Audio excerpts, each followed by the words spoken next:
My name is Erica. I'm from New York City. I'm an entrepreneur and social worker. Awesome. Okay, I'm Josue, and I'm also a social worker. I'm getting a PhD in social welfare here. Yeah, I'm from Michigan originally. Have you ever altered your behavior, style of dress, plans out of fear for your physical safety or to avoid harassment or sexual assault? Yes. Growing up, I was a little bit more effeminate, and I would go through the home videos and delete the parts where I came up where I thought I looked gay.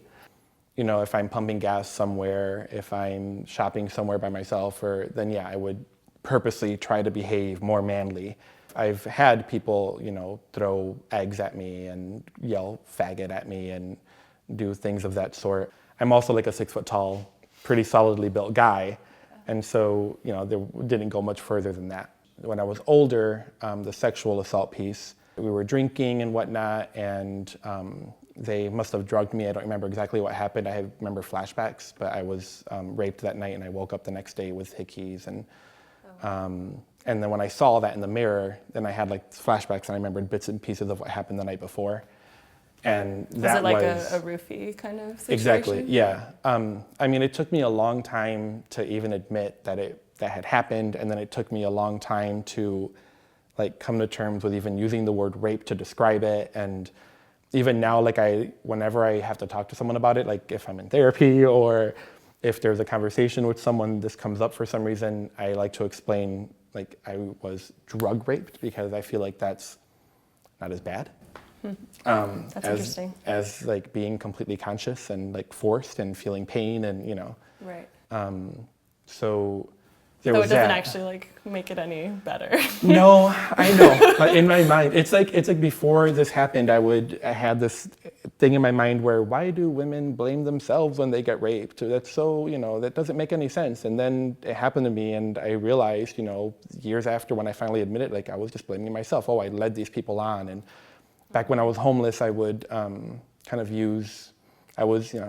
I've gained some weight, but I was young and I was cute, and I would use my sexuality to get people to let me stay at their house, and occasionally I would have sex with them in order to be able to stay at their house. And so I felt like I kind of led this guy on and kind of brought it upon myself. And then I had to live there for another week after that. I didn't have anywhere else to go. Oh, and I finally found a place to go and left, and definitely altered how I behaved in the house, when I was in the house, who I hung out with. And it was definitely I don't think I was in any additional safety peril. Yeah, but it definitely affected how I behaved. And of course. Yeah. So yes. Yeah. What about you? My parents kind of instilled in me this idea that because I was a woman, a young woman, whatever, pretty had to be scared all the time, and so I was, or I guess I kind of acted that way, or I listened, and then it's good to have street sense and to be smart about what you're doing out in the world, but I don't think the fear was really healthy, and I think it was a few steps back in terms of my personal growth and self-confidence building, to be told that I wasn't safe, and by being female, I was not as safe. And I had an older brother, and he could kind of do whatever he wanted, and I was like, wait, what? It's not fair. And so again, I think sort of along the lines of the appearance, it took a long time to be no, I choose to be safe. I can have street smarts, but me walking around scared all the time isn't going to make me less likely to get raped or assaulted. Though, there are definitely things that happen growing up and getting hollered at on the street, or I don't know. I think sort of in that high school era that were, people masturbating on the train in front of me, or that were not pleasant things that happened to me. Yeah. But and I think sort of, getting back to the appearance piece, I think it is really interesting to have gone from a more traditionally presenting female with longer hair and sort of dressing normal to where I'm at now with I have this kind of crazy haircut, and I'm walk around stronger, and I don't get hollered at anymore, and it's that's interesting. What is that? All right, so what does privilege mean to you?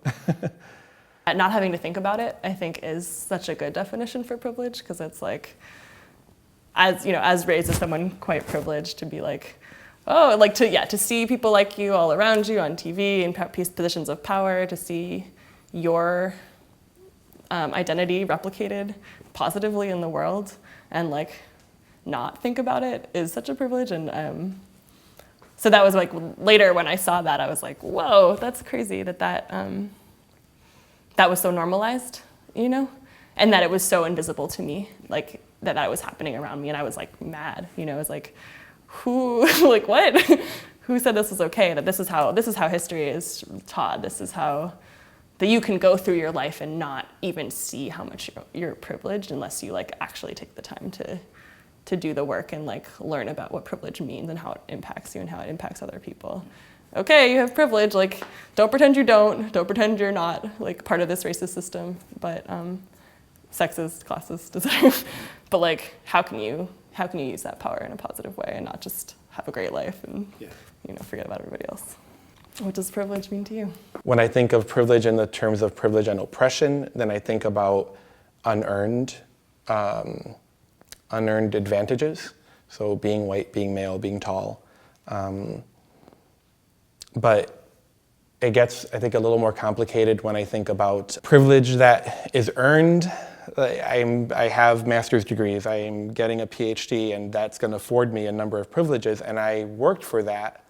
But it gets really fuzzy because, yes, I worked for that, but I also was born in the US, where I had a lot more opportunity than what some people have in other countries. Like I said, white male, right?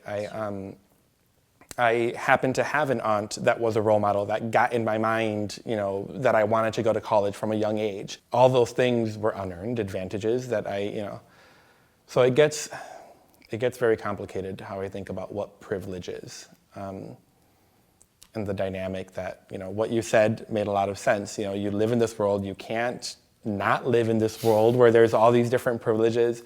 You benefit from some, you suffer because of others. Some of us benefit more from others, and you know. Yeah. So, what does privilege mean to me? I don't know. It's very complicated.